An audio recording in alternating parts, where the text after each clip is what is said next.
All right, so welcome to our lecture on the Constitution. The activities we're going to be doing this week are going to be built off of this lecture. So we'll be coming into class and talking about Northup first off. We're going to make that a priority since we have a fairly long section.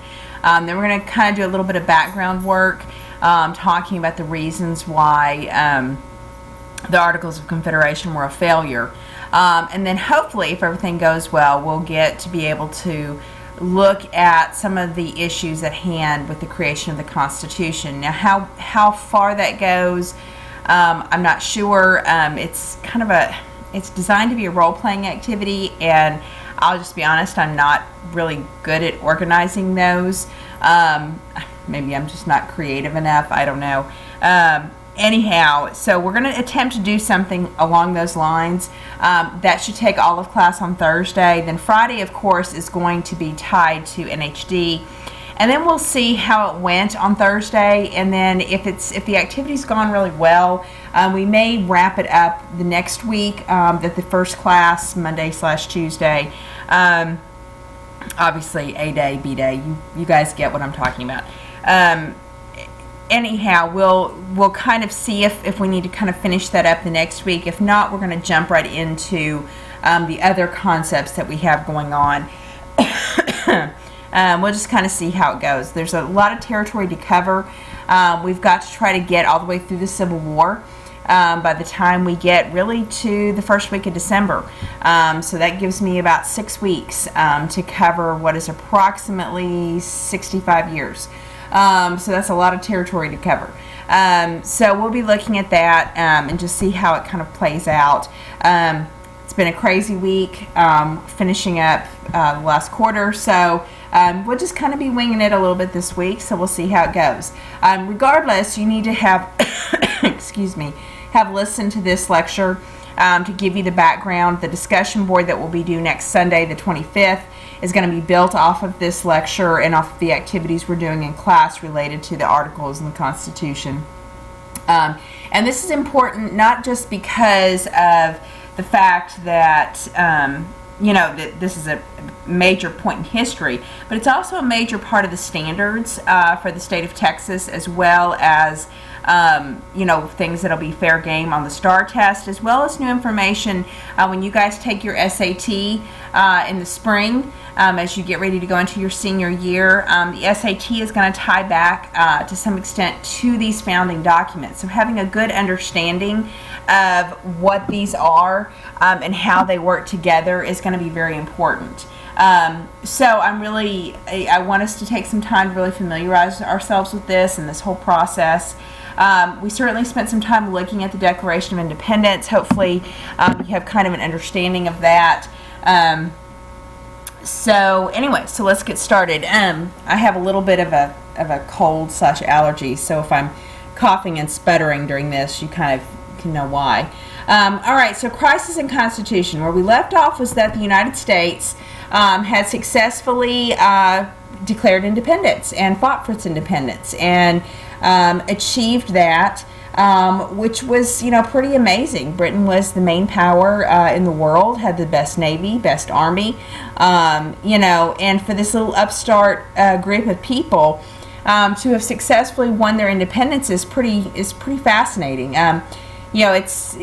Why Britain let us go is a really interesting, I'm not enough of a British historian to begin to suggest definitively why that is. I can tell you from my perspective as an American historian that it has a whole lot to do with economics and pressures put on Parliament. And I think the fact that it was kind of like, when your parents are like, fine, let them go off on their own and make a big mess of things, and then we'll come in and clean it up.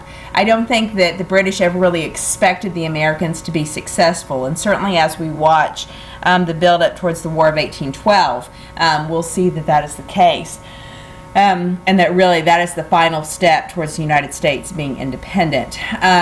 This particular drawing is, and the name of it's escaping me at the moment, but it's from New York, where the people there were toppling one of the statues of King George III. Just kind of represents the enthusiasm with which many Americans had been looking forward to independence.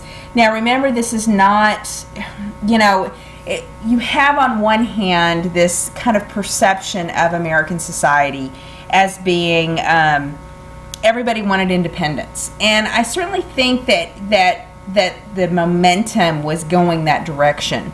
But there was a huge range of feelings and opinions about it, that while the overall action of we want to declare independence and getting people on board with that, and the fact that you have people serving in the Continental Army, that trend, has a lot of factors in it.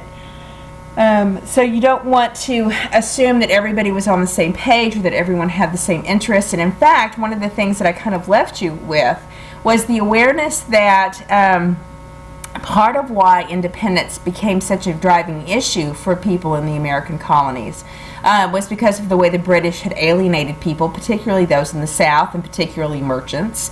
And that you also have the Continental Army really becoming the place where people that didn't have property, where they served with the hope of somehow attaining the property and access to land on the other side of the Appalachian Mountains, which of course had been long desired by the American colonists. Remember this importance of land and the role of agriculture in setting up the economies. So you want to keep that in mind. Americans have a stronger identity with their states rather than their country. And we certainly, when we look at the different documents that are related to the Articles of Confederation, you will see that, that while they were fighting for independence, it was more like they shared a common enemy and less like they were on the same page with each other. So it becomes very easy to use this broad brush and say, oh, we all wanted to be free. But in reality, the agendas were very different for different states. Different classes of people. What the wealthy planter class wanted was very different from what the artisan class wanted, which was very different from what the landless people wanted. And so while everyone would have said, yes, I think I'm for independence, what they wanted, what their agenda was, what their priorities were completely different. It's important to note that the Declaration of Independence, and this was something that a few people made this mistake on their midterm short answer, the Declaration of Independence does not set up a government. All it does is declare independence and declare these United States. Very clearly, when they write the Declaration of Independence, the perception is that they're not going to have a strong central government. The concern was that central power is dangerous and tyrannical. But as we've kind of established, the Declaration of Independence is, while it sets forth these eternal values of life, liberty, and pursuit of happiness, right? These things that really in many ways guide our country today, guide the world, if you think in that variation of the neo-wig. At the same time, in a practical, like in the moment sense, they did not intend for there to be any kind of strong government, that these ideas of life, liberty, and the pursuit of happiness were seen as what I'm doing in my house at that moment. You can't put soldiers in my house, end of story. And for them it was very kind of very linear. So just kind of keep that in mind. And then the prevailing question as we look at this period from kind of the last year or so of the Revolution up until we actually have the creation of the Constitution, the big debate, is going to be what is the role of the state in all of this? And the states really kind of duking it out with the main U.S. government. And who really has more authority, and where does the authority need to lie? Does it need to rest with the states? Can we trust a centralized government? And if we don't have a centralized government, are we going to have an identity that we can even stick to? I mean, what's going to happen? And then we have lots of questions about people who don't have the vote. What does it take to have a say in this government? Do you have to own property? What happens if you let people vote who don't own property? And then, of course, what are we going to do about enslaved people? And what is the role of that in this country that's somehow built on freedom and democracy? And I think that's a very interesting, if you're talking as we start looking at Northup and these questions about, this awareness of, what the white master was doing to black slaves. This awareness of the significance of slavery goes back to this argument about the Constitution. Are slaves people? Do they have a say in the government? Do they count for population?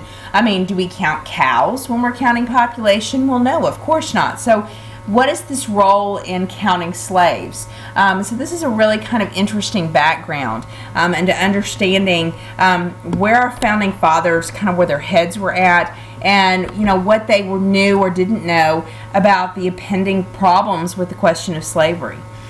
This kind of shows you the kind of a pattern of settlement, and you can read the little map key down there in the lower right. It kind of gives you a sense for the press moving westward, and you can certainly see that we've got a group of settlement right here in this area that's taking place by 1790, and of course that is the very fertile Ohio River Valley area that was really the reason why the French and Indian War had started in the first place. So they don't waste any time in settling that land.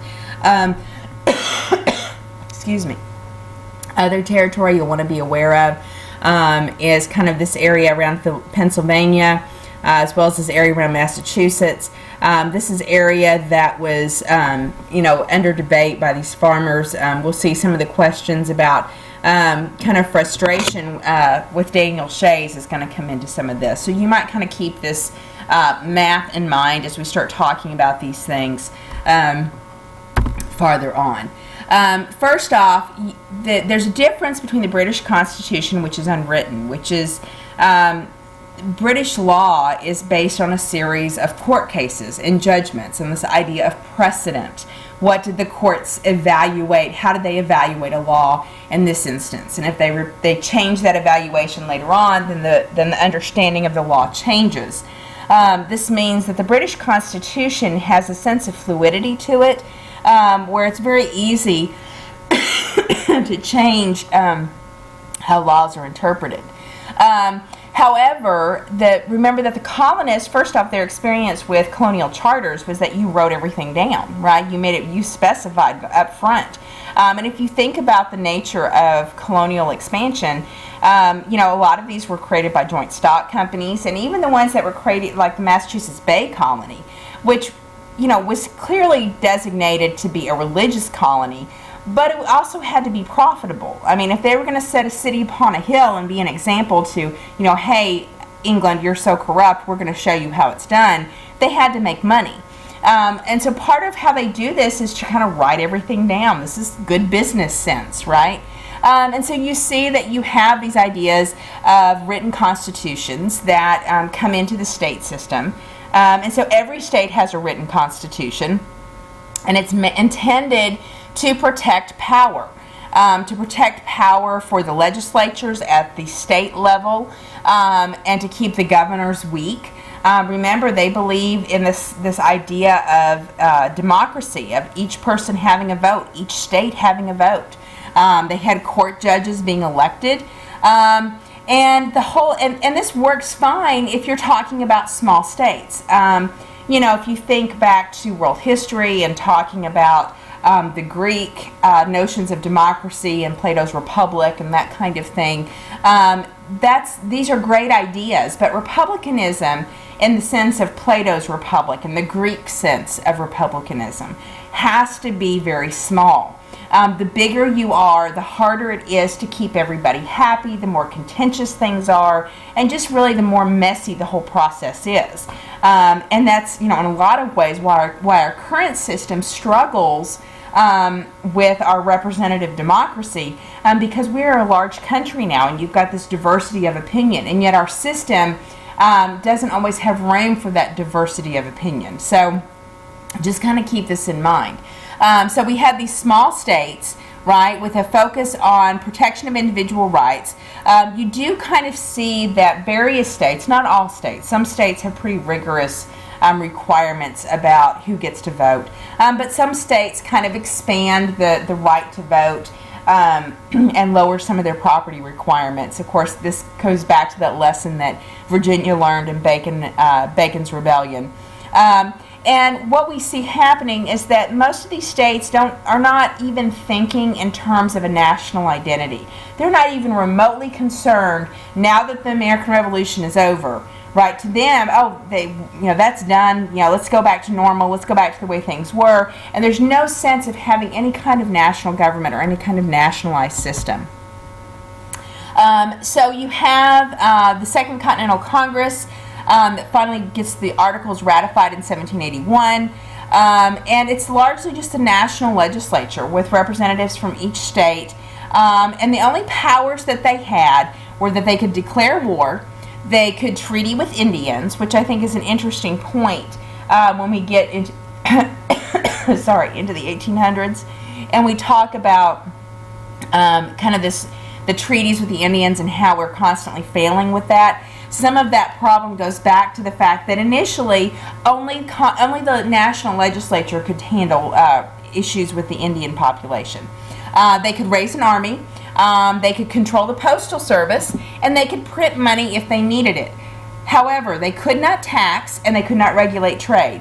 So I put down on here that, is this largely a debate club? I mean, really, when you think about it, how much power is that if you can't tax and you can't regulate trade? If all you're doing is saying, yes, we're going to raise an army, we're going to declare war, we're going to handle the post office, and we'll print money that's probably going to be worthless, what are they really there for anyways? The other thing that I think is interesting is that it requires a unanimous vote to pass a law or to amend. One state could make or break a bill. That's a pretty big deal. You imagine, let's get 26 people in one room and try to decide on where we're going to go to dinner, and we have to get a unanimous vote on who's going to go to dinner.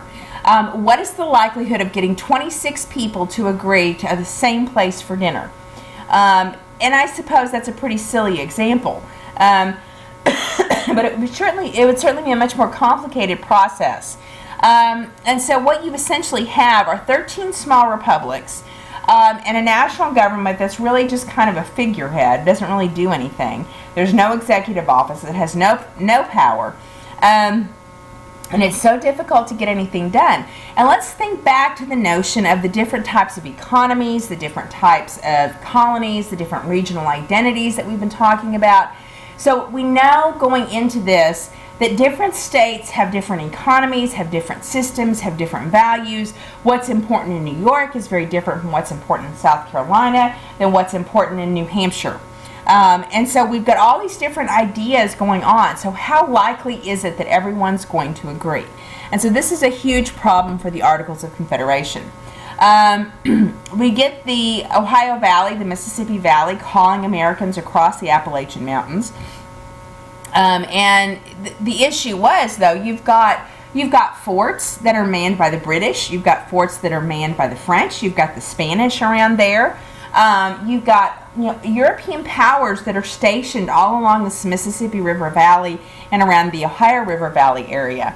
So, are we going to be certain that the people that live there, are we going to have loyalty to the United States? Are we going to be able to successfully claim that territory? How is all of this going to work? And how are we going to organize it? How are we going to make it so that there's a reasonable way to settle this territory? I mean, are we just going to let people draw lines around and say, oh, hey, this is my land, boom?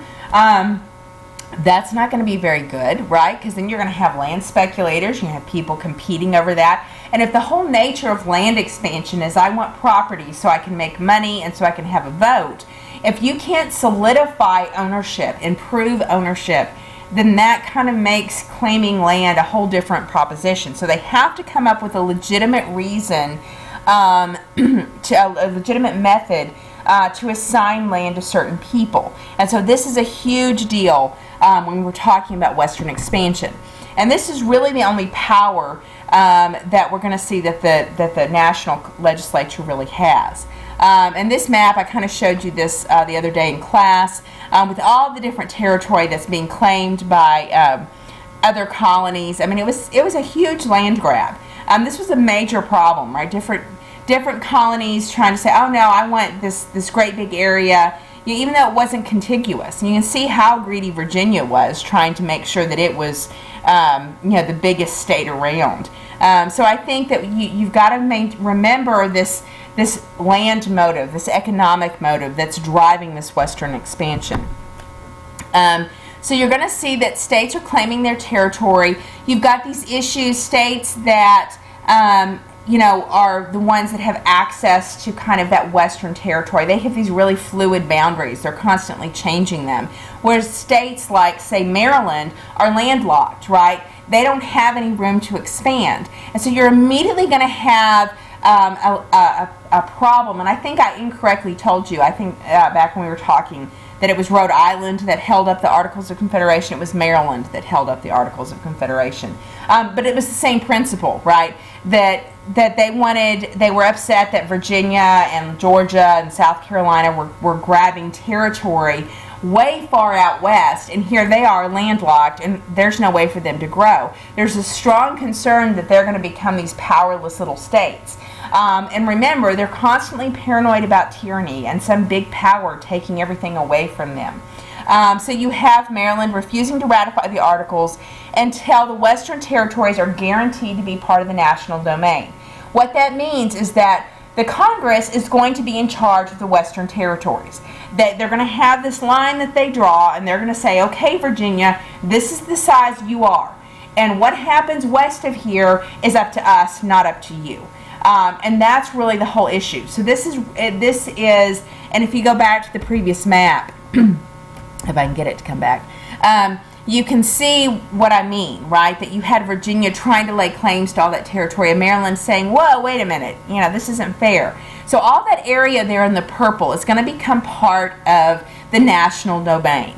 And so what we're going to see is that area is going to be allowed for the Congress to divide up and to organize, and that states like Virginia and South Carolina and North Carolina can't expand farther westward.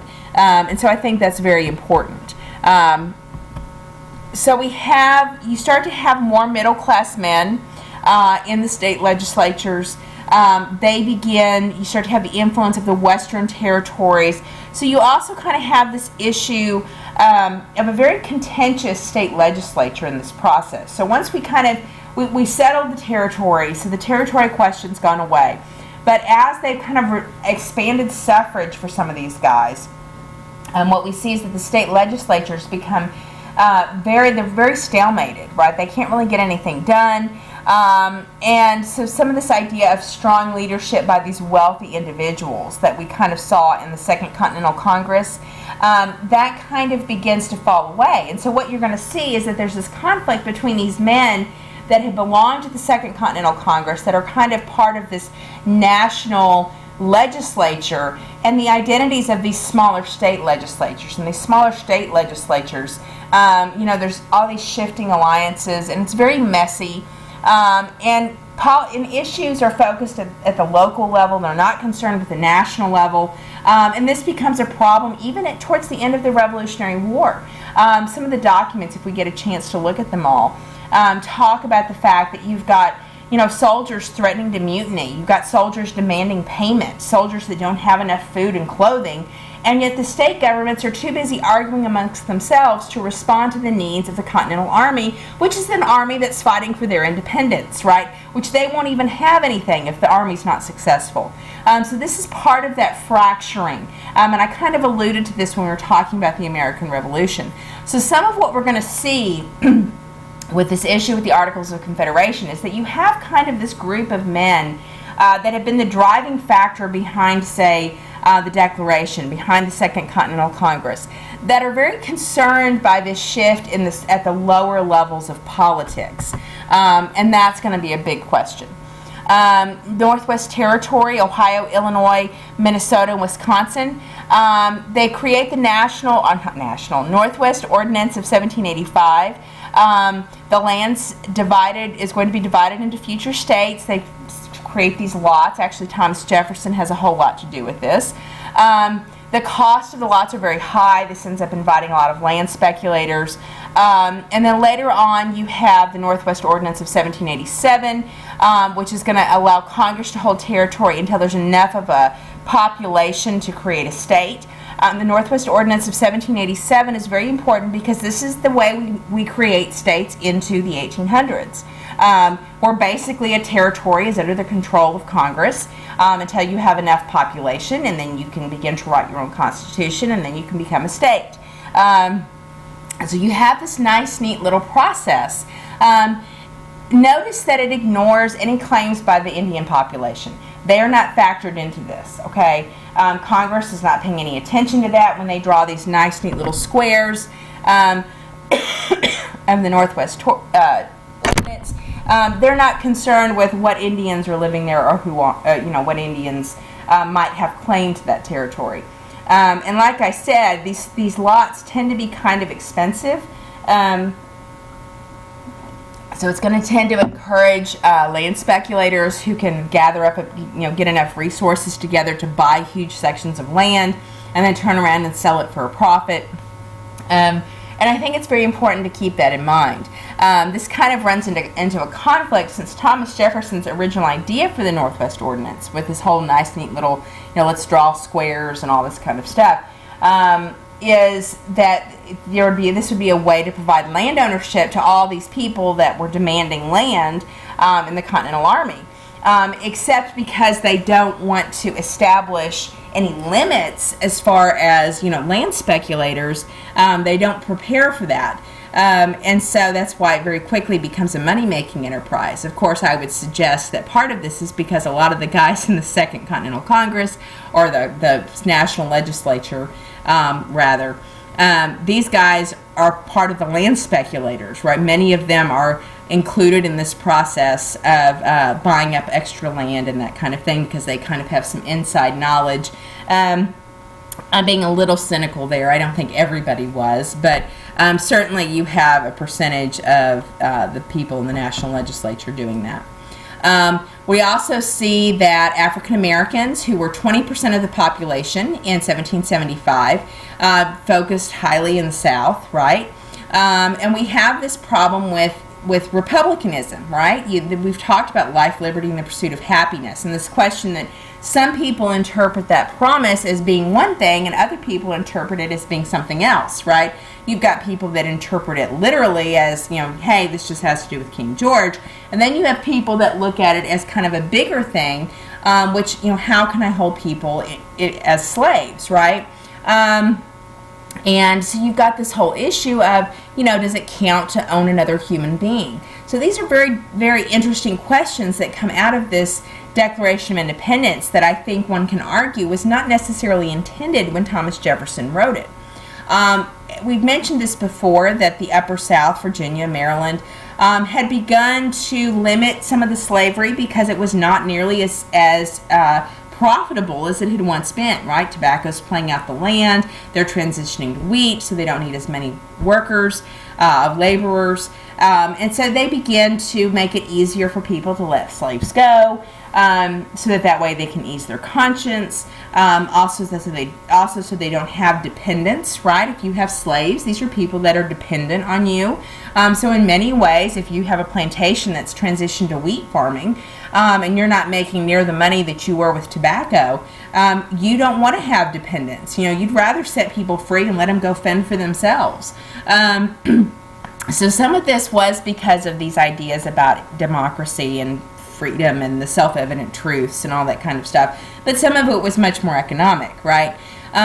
Regardless, you have a change in the Upper South. Now, the Deep South, South Carolina and Georgia, that change had not happened because they were doing sugar and rice, and that economy was very much the same as it had always been.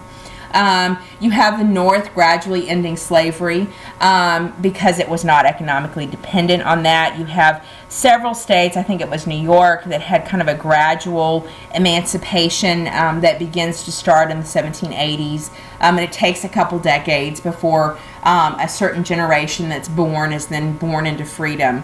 And so it's not like all these states up north just said, okay, bam, slavery's over. Many of them had this gradual emancipation process. So there was, just so you know, there's a historical context for gradual emancipation. Some states that didn't have very many slaves to begin with had kind of that sudden, end of slavery, that kind of thing.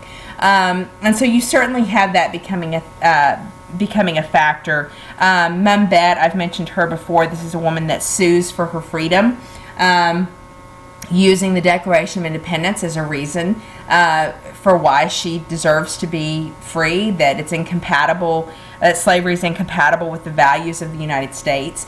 So this is a real argument, right? But the peculiar institution is continuing. And I did want to point out this idea that freed blacks are beginning to change the face of the free black community. And we kind of see this alluded to in Northup's memoir, in that chapter 1, when he's talking about this idea of slavery, or not of being free, not being a slave.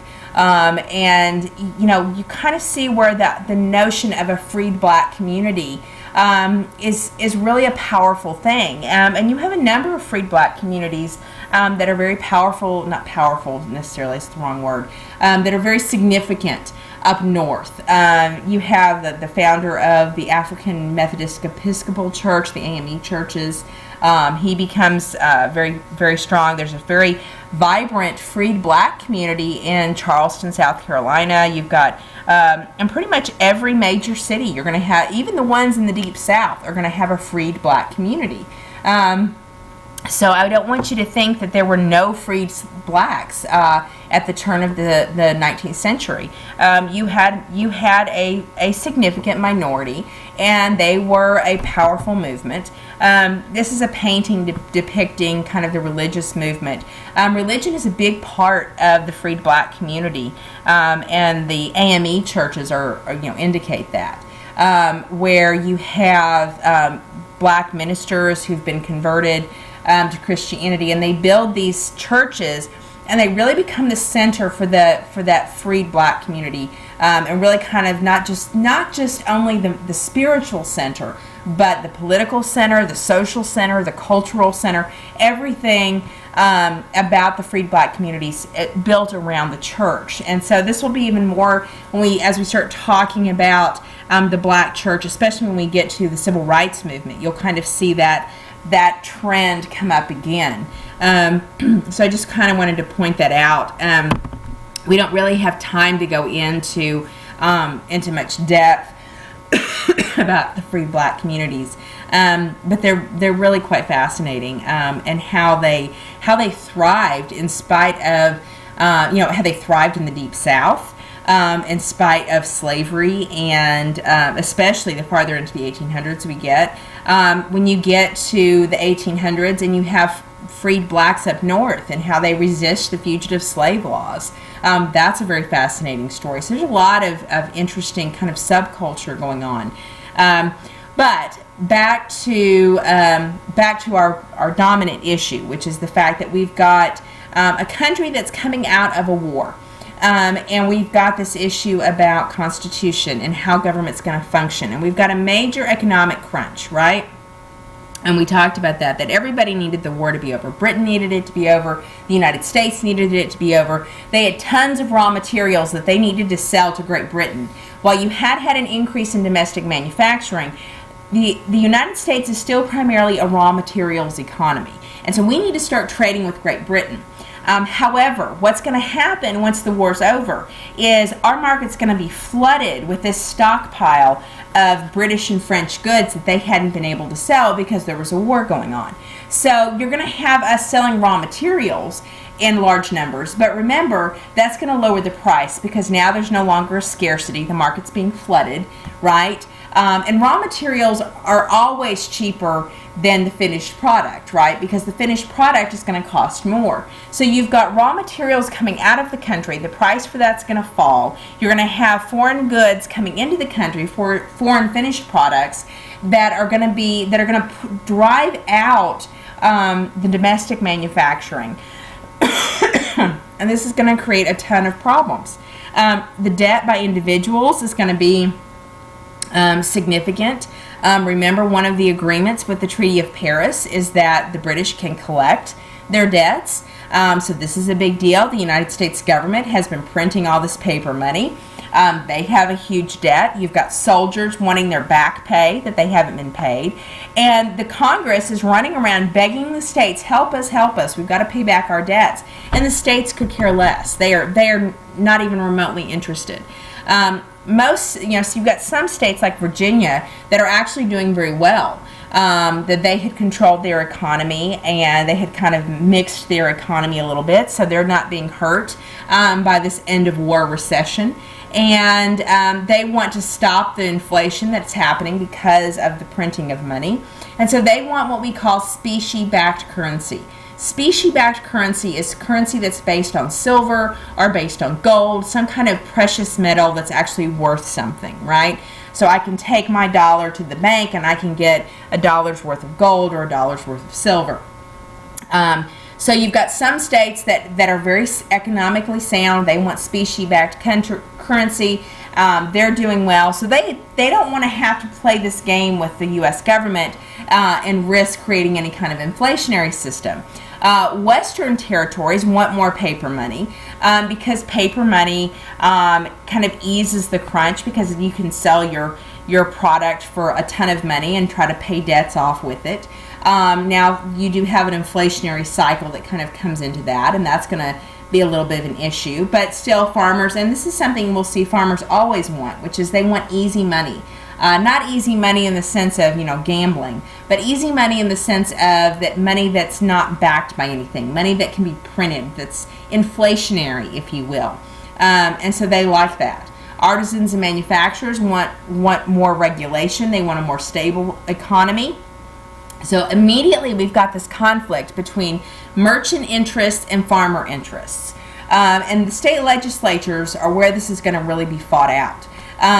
And basically the United States could not focus on its national problems, and the states were fighting against each other. You had some states saying, oh, we need to pay back the national debts, and you have other states saying, well, that's not our problem because we're solvent, too bad for you.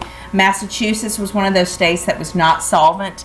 They were constantly clamoring for help to help pay their debts, and states like Virginia were like, not my problem, and they didn't care. And then the United States is trying to deal with all these frustrations from soldiers and that kind of thing. So it's just a gigantic mess with all these different competing economies and that kind of thing. So Shays' Rebellion is really kind of the event, the singular event. Now, that's not to say that you don't have things happening, frustrations.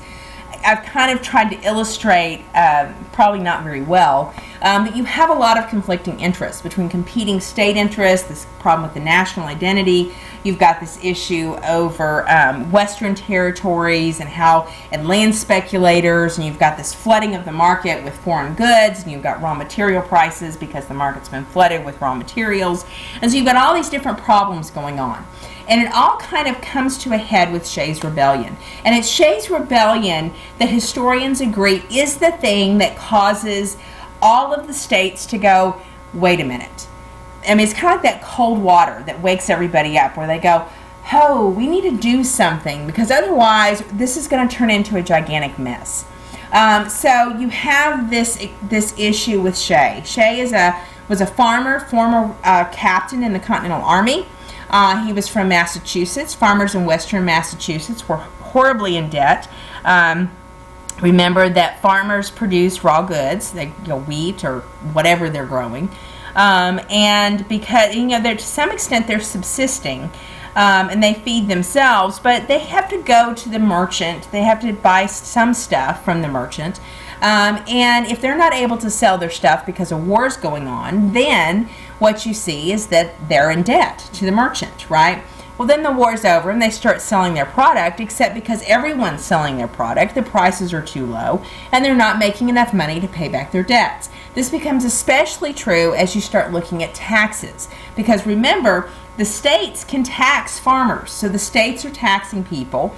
You've got merchants who are owed debts, and you're going to see that in 1786, 2,000 farmers marched to abolish the upper house of the Massachusetts legislature and put relief measures in place to ease the burden on western Massachusetts farmers. Now, you have to understand that when I say farmers were in debt, this isn't debt like we think of now, right? Which is, you get ugly phone calls or you get ugly letters and all that kind of stuff, and you can declare bankruptcy. No, if you go into debt, they will throw you in jail, right? They'll say, sorry, you can't pay back your debt, so you're going to go to jail for 2 years until your debt's paid off, right? Well, of course, you can't really pay off your debt. Now, the way it works is you actually get so much money for every day you serve in jail, right? But you can imagine how disruptive that is for families, right? I mean, here's this farmer. He can't pay off his debts to a merchant. They throw him in jail. Well, that makes it hard for his family to survive. And then, of course, if they can't grow things because they're short-handed because the father's in jail, and now their credit's ruined and they can't borrow any money, then now they can't pay their taxes. Next thing you know, the state's going to come in and they're going to foreclose on their land because, well, you haven't paid your taxes. And, oh, hey, Dad's still in jail because he owes the merchant some money. So you can see why this is a much bigger deal, right? Remember, these are people that had fought in the Continental Army for American independence. And this is the way we thanked these veterans, right? Kind of a nasty policy that the United States has where we ask soldiers to go fight for freedom and democracy. And then when they come home, we tend to forget that that's what they were fighting for.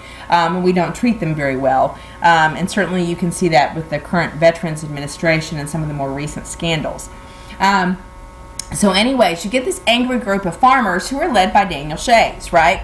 And they close down the county courts to stop foreclosures. And what you're going to see is that the state of Massachusetts will call in militia, and they will actually put down Daniel Shays' rebellion, and they'll put him in jail and all this kind of stuff. But it freaks everybody out because everyone says, whoa, wait a minute, Daniel Shays and these farmers, these are ordinary people. These are guys that fought for us. These are not the kind of people, these aren't the rabble, so to speak, right? These are people that had a vested interest in our country, and they got so angry that they went and marched against the state legislature.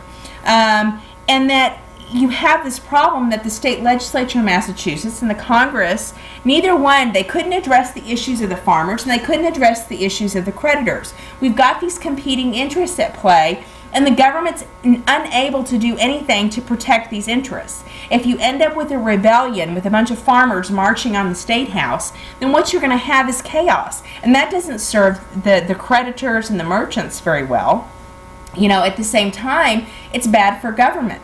Although I do think it's interesting if you think about Shays' rebellion. In many ways, they're acting exactly the same way the Sons of Liberty acted, right? They felt that they were being treated unfairly, that their interests were not being taken into consideration. Shays' rebellion, a lot of what they argued was that you had these wealthy creditors that controlled the State House, and that's why they weren't listening to the farmers' concerns. And so this is kind of the essence of the argument, right? So a lot of it goes back to the same notion that started the American Revolution.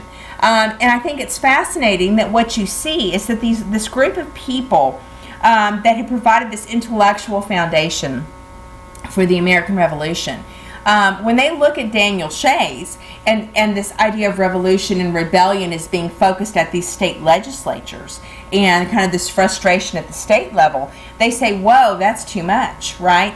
It's kind of like, what's good for the goose is not good for the gander, right? It's fine for us to rebel against Great Britain. They were an ocean away. They clearly didn't understand our concerns, and they were trying to tax us without representation, right? But now you have a group of farmers that are using the same argument, that we've got people in the legislature that don't understand us, that are taxing us, beyond what we're able to pay. They're not taking into consideration our economic concerns. They're not listening to us, and we're upset about this, and we're going to defend our life, liberty, and pursuit of happiness by marching against the State House. And so what you basically see is that you have a number of states, including Virginia, that decide to revise the Articles of Confederation. And this is what becomes the Constitutional Convention in Philadelphia, May 1787. Notice that they were initially only called to revise the Articles. They come up with a whole new Constitution, and I think that's very, very important. And I want you to consider, how is Shays different from what the colonists did with the American Revolution? That's a very telling question.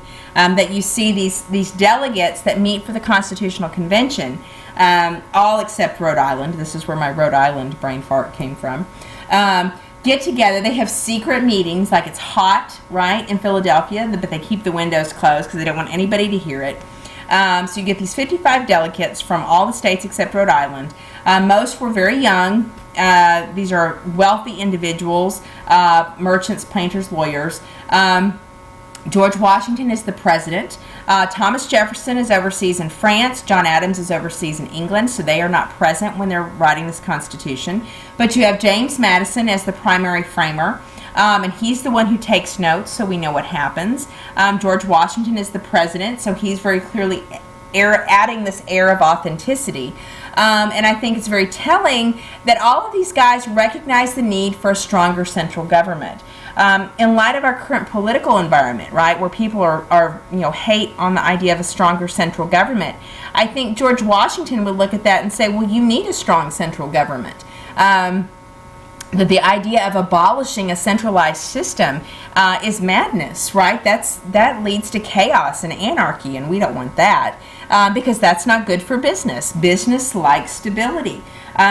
Business, while it may not like taxation, they like the stability that big government brings. And so you're definitely going to see that these guys like George Washington are going to embrace this. So be sure you recognize these names, James Madison in particular. He's very important to all of this. You've got Madison's Virginia Plan, which was the idea of a national republic with 3 branches, an executive branch, a legislative branch, and a judicial branch, right? With the idea of kind of a checks and balances system where they can they operate independently and they have independent powers, but yet their powers are checked by the other branches. And you definitely see that you have the lower house being directly elected and the upper house being elected by state legislatures. The upper house, the Senate, of course, is apportioned by population. So you get however many senators based on by how big your population is. And it's very important to kind of remember that this is his plan. You also have the New Jersey plan. Virginia was considered the big state plan, right? Because they had, much bigger territory. New Jersey was much more landlocked, right? And they were willing to give Congress the power to tax and regulate, but they wanted a single house, right? Unicameral, not bicameral. And they wanted equal representation regardless of population. So that way big states like Virginia wouldn't have more power than small states, right? But the southern states who had more population and felt like they had more land didn't like that. They thought that the small states would always be able to kind of one-up them, and that the small states wouldn't understand the concerns of the larger states. And so you have kind of this deadlock that happens between these two different plans. And remember, the basis for this goes back to the idea of land and agriculture and population, and that we're going to have a certain set of economic interests, and this state's going to have a different set of economic interests, and how are we going to work those things out? So just kind of keep that in mind. This is a famous painting by John Trumbull over the Constitutional Convention. You can see George Washington standing at the desk and Benjamin Franklin, who by this time was very old and gout-ridden and all this kind of stuff. Benjamin Franklin actually recommends a compromise. And this is the compromise that we essentially have, right? States are equally represented in the upper house, so we have 2 senators per state. Population determines the number of representatives in the lower house. Of course, eventually we actually cap that at 435, I think, ish, something like that. Don't quote me on 435, but it's 400 something. And that only the lower house could initiate bills regarding taxation and printing money and all that kind of stuff. Most importantly, the 3/5 compromise, right? This is the compromise for the southern states. That a slave counted as 3/5 of a person in population totals, and that the slave trade would be protected until 1808. So we can continue to have international trade until 1808, and that slave populations that slaves themselves are 3/5 of a person. The Electoral College would select the president, and electoral votes are based on kind of this number of senators and representatives, largely because they feel like a direct election of the president wouldn't work because of transportation and communication issues.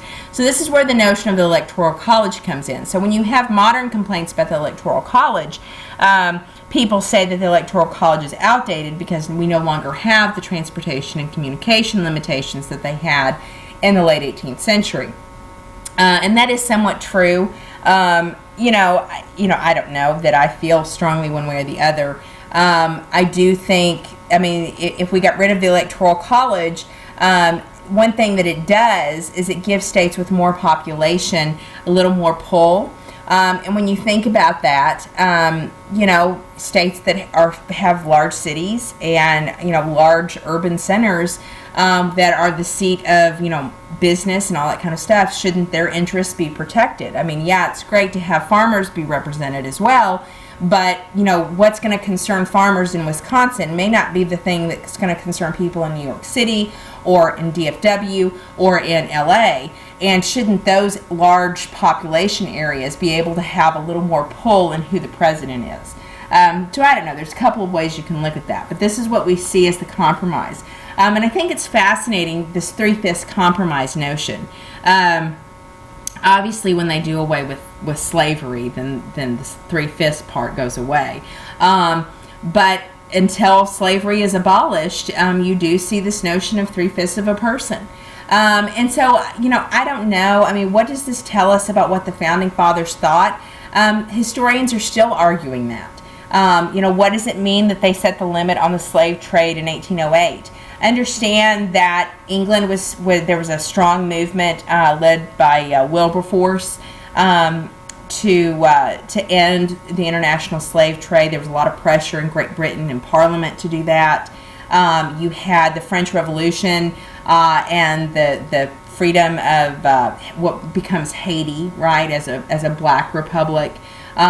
So you've got a number of different areas that are clearly the slave trade system is beginning to fall out of favor. People are beginning to say, well, maybe this isn't such a good thing. And I think it's interesting. Especially since now we're getting farther into Northup, and our readings in Northup are starting to gradually align with where we are in the historical chronology. You do kind of see an awareness by our Founding Fathers that, the slave trade's not so good. What are we going to do about slaves? Were they thinking that slavery would gradually end? I don't know. But it is pretty fascinating to recognize this. And maybe this does tell us that they knew slaves were human beings. And, I don't know. I leave that up to you to kind of puzzle out. But there's a lot of interesting things that have been written about this notion of the 3/5 compromise. We certainly see that there's a separation of powers. We have an executive office, which is the president, who can veto the legislature, command of the army, nominate judges and executive officials. The judiciary, the Supreme Court, is independent of the legislature. Now, it won't be for a few more years before the judiciary really kind of solidifies its system, right? Largely with Marbury v. Madison, which we'll talk about that later. So we don't quite have the notion of judicial review. So at this point, in 1787, the judiciary is still kind of, its powers are not truly defined yet, but it is designed to be completely independent. So people that have been frustrated with some of the recent Supreme Court decisions, whether it's gay marriage or, Citizens United or you name it, because there's been several of them lately, that complain about, how can we have this judiciary that just can say this is now going to be the law of the land and this isn't right. Yeah, but that's kind of how they created it, right? They wanted a judicial branch that would make decisions based on their interpretation of the Constitution, because sometimes the way we want to interpret the Constitution isn't really the best way, isn't the most democratic or the most free way to interpret things. And so it's a very uncomfortable truth. And when I've had people ask me about that, I'm like, that's the role of the Supreme Court. I don't know what to tell you. It's just the way it is, and it cuts both ways. It cuts people who are very tend towards the more conservative side, that don't like liberal decisions, and it cuts liberals who don't like more conservative decisions.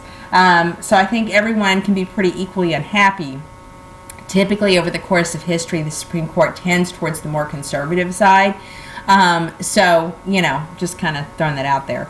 The legislature, Congress, which is the House and Senate, they make the laws, they levy taxes, and they regulate commerce.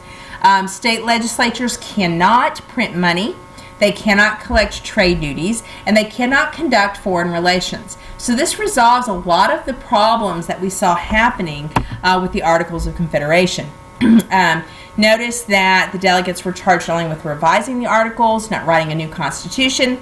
The delegates basically on their own say, you know what, only 9 of the 13 states have to ratify this constitution for it to go into effect. This whole unanimous vote thing, that was stupid, and we're not going to do that for this.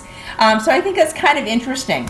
You also see that they also moved to have direct ratification conventions, not let the state legislatures decide. Remember what I said about kind of the makeup of the state legislatures, how they had kind of the more common person in the legislatures, and the kind of the intellectuals of this new United States weren't so sure that they were happy about that. So we say this, we the people, in order to form a more perfect union. Who really are we the people? Right? We definitely see that the delegates to the Constitutional Convention change the rules as they're going along, and nobody does anything about it. It's like, oh, okay, this is going to be the new Constitution. I think really what that tells us more than anything is how flawed the Articles of Confederation were. That everybody kind of realized that this was not going to work. And so they embrace this new system. We will see that we have a ratification battle. You're going to have anti-federalists who are very afraid of the Constitution. They're afraid that it's going to destroy republicanism. These are going to tend to be these people that are on the frontier in the Western territories. They're concerned that the national government won't represent the interests of the ordinary person, right? We hear that today. And that large government's going to threaten individual rights. Government's oppressive. Why do we want to create a stronger government? And that specie-based currency is going to make our money supply very, very rigid, right? And if it's very, very rigid, it's going to be hard to borrow money to buy land. And if land is the requirement to be able to vote, then aren't we essentially restricting people's ability to vote, kind of by extension? So the best I can come up with is, if you think in terms of the voter ID laws, right, and this notion that you have to have a driver's license in order to vote, or a state-issued ID. And people that believe in this say, well, it's not very expensive to go do this, and if you're a good citizen, you should go get an ID anyways. And it's just, it's just a few dollars, just a trip to the DMV, no big deal, right? But people that see that as kind of a limitation say, well, if you're financially strapped, that's harder to do, right? Maybe it's hard to get off work to go to the DMV to get an ID. And so there's this question about, is this an undue burden? Well, by the same notion, this issue of a specie-based currency, limiting land ownership is part of that question, right? If we make it harder for people to pay back debts, if we make it harder for people to buy land, aren't we somehow limiting people's access to vote? Not a direct correlation between examples, but it kind of maybe helps you understand. And I say it here on the slide, this is just the beginning of this argument between specie-based currency that's backed by gold or silver and money that's just printed off. We'll be talking about this off and on, so we'll have many more chances to come back and revisit this issue. They're also, anti-federalists are concerned about the notion of a standing army. Now the issue is that the anti-federalists they're not as, first off, Thomas Jefferson, who's the biggest anti-federalist, is busy in France, hanging out before the French Revolution, beginning his relationship with Sally Hemings, and he's just a little bit distracted, right? So he's not here arguing against the Constitution. So the anti-federalists don't have really a strong, eloquent writer, whereas the Federalists do. Plus, the business interests, the issues of the Articles of Confederation, it's kind of like they keep pointing out the flaws of the Constitution, but they don't have an alternative plan. And everybody keeps saying, but yeah, the Articles isn't working though. I mean, it's not doing it for us, so we've got to turn to something somehow. So they don't really propose that new change, that new idea. And so this is kind of what we see happening. Notice I have bolded up here the federalism, the definition of federalism, which is the division of power between the national government and the states. You want to be sure that you understand that and that you just know that. You'll need it for this year. You may need it when you do your SATs. You'll certainly need it for next year when you get to senior level government or dual credit government. So be sure you remember what the definition of federalism is. The other side of the battle for ratification is going to be the Federalists. They argue for the Constitution and a strong central government. These men tend to be propertied and educated. They believe that government exists to control the passions, to keep everything stable and calm, to keep special interests from dominating one end or the other, to protect boundaries, to control the money, and that the central government isn't going to be tyrannical because the central government's going to draw its power from the state level, right? And so that there's going to be this kind of federalist balance between the states and the central government, and that the central government's going to solve for the worst problems that we see at the state level. Alexander Hamilton is one of the key federalists here. He's one of the guys that really kind of makes the most eloquent argument. He's an interesting guy in general anyways. There's a big Broadway play that's the hot ticket right now on the life of Alexander Hamilton. The Federalist Papers are a series of 85 essays written by Alexander Hamilton and John Jay. I'm not sure if we'll have time to really read one of those. You do need to recognize that Alexander Hamilton and John Jay wrote the majority of these. They make the Federalist argument that they point out the checks and balances, the separation of powers, the balancing the issues of political factions. That they essentially make the argument. Every now and then you might see a question talking about the Federalist Papers and random stuff. So you just kind of want to stick that in the back of your mind. They do promise the Bill of Rights to the Anti-Federalists. That's where we get our first 10 amendments that guarantee our personal freedoms. That is kind of the way to guarantee the individual from a strong central government. So that's where the freedom of speech, the freedom of religion, the freedom to assemble, they're not quartering soldiers, all the details about jury trials and kind of protections against that. That all comes into the first 10 amendments. We also have amendments that say, not all rights have to be enumerated in the Constitution, and things that aren't expressly granted to the central government are granted to the states. And you get this huge kind of broad concept going on. And so the Bill of Rights are a huge part of the Constitution. And this is kind of where the Supreme Court comes in later on, trying to figure out exactly where the powers come from. The idea I put on here that large national republics were an impossibility. What you see is that Americans basically reject that notion. They embrace the idea that we can have a large national republic. And that's indeed what we have, right? We have this kind of system by which direct democracy is filtered and kind of cushioned. So our votes for the president, our votes in the Senate are kind of filtered through, and they may not be direct votes, but we still get to have a say in who's there. So the conclusion to the Constitution crisis, the Constitution takes effect in 1789. The Bill of Rights is the big anti-federalist legacy to protect the individuals, and this is a big part of why the Constitution gets accepted. If the Bill of Rights had not been promised, I'm not sure that the Constitution would have passed. But when Alexander Hamilton and John Jay and all the other Federalists say yes, the first thing we'll do is pass a Bill of Rights that guarantee individual freedoms from a strong central government, most people are like, okay, well, that answers our concerns. And so I put on here that you've got two revolutions that happen in a very short amount of time. One from colonial rule, direct rule by Great Britain, and the other one from kind of this notion about how government should function in Europe, right? So basically we take the idea, the Enlightenment ideas from Europe, and we make it our own thing in the United States. That's what makes the United States very exceptional, is our system of government is completely unique. And it was the first time anything like this had ever been done. And so this is kind of a profound moment in global history, intellectually, politically, all these kinds of things. The Judiciary Act of 1789 sets up the court system outside of the Supreme Court. You'll also want to note that moving from this period, you now have the emergence of Quakers and abolitionists that begin to really become active after 1800. George Washington will become the first president of the United States. Thomas Jefferson will be the head of the State Department, and when he comes back from France, and he will be the one that really he was the anti-federalist that said, well, if you're going to promise a Bill of Rights, then I suppose I can support this. Alexander Hamilton will become Secretary of the Treasury. That's very important. He's the father of our economy. and our system of manufacturers, and we'll talk some more about that later. And basically, we're going to see that republicanism argues that virtuous citizens will sustain liberty by electing representatives of the popular will.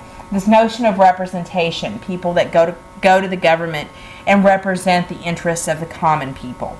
And basically, they believe in the 1780s that private interest will outweigh public good.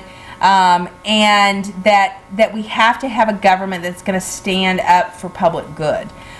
Centralized government should be dispassionate and a disinterested force for the good of all. That centralized government is not going to cater to a particular faction or special interest. They're going to look at the big picture. And that a few good men will balance the cry of the masses. And this idea of the common man versus the elite. And it takes us, this doesn't happen overnight that we come up with a system. In a lot of ways, we'll spend the 1800s trying to figure out exactly how this balance works. How much government's too much government, how much government's not enough, and how much power do the states really have. It'll be a civil war before we really kind of finalize that. And one could argue that we're still coming back to this argument even today when you have states that want to refuse the Affordable Care Act, or who want to control who gets married, or who want to control women's access to health care.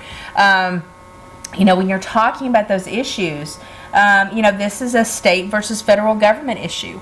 And so it does kind of, it does take some time to figure this out, but this kind of foreshadows some of the essential arguments that we'll continue to debate and try to work through. I've gone through this very quickly. It's probably about as clear as mud right now, an hour and 6-7 minutes in. But just kind of know that you don't have to understand it all perfectly. The big notions are that the Articles of Confederation didn't work, Daniel Shays' rebellion, the fact that you get a group of men that say, okay, this is ridiculous, and they go and make a constitutional convention to redo it. And the process of redoing the way our national government functions has some interesting kind of subnotes to it. With the fact that they did it in secret, the fact this wasn't exactly what they were charged to do. You have the big argument between the Federalists and the Anti-Federalists over the role of the national government. You're going to have this notion about the Bill of Rights and how important that was. And then kind of this idea of federalism and what powers are reserved to the states, what powers are reserved to the national government, and how do we balance those interests out. And like I said, it's going to take, through the 1800s up until the 1860s, 1870s, before we resolve that. And then we're still going to have to go back and resolve it again when we get to the Civil Rights Movement. So it's not a done deal. We're still working out exactly what federalism means, even to this day. And so I always think it's interesting when people talk about the Founding Fathers and what they wanted, because I would argue in many ways, I'm not sure they could even begin to understand what they wanted. They wanted a strong central government that would bring stability, and yet they also believed in republicanism.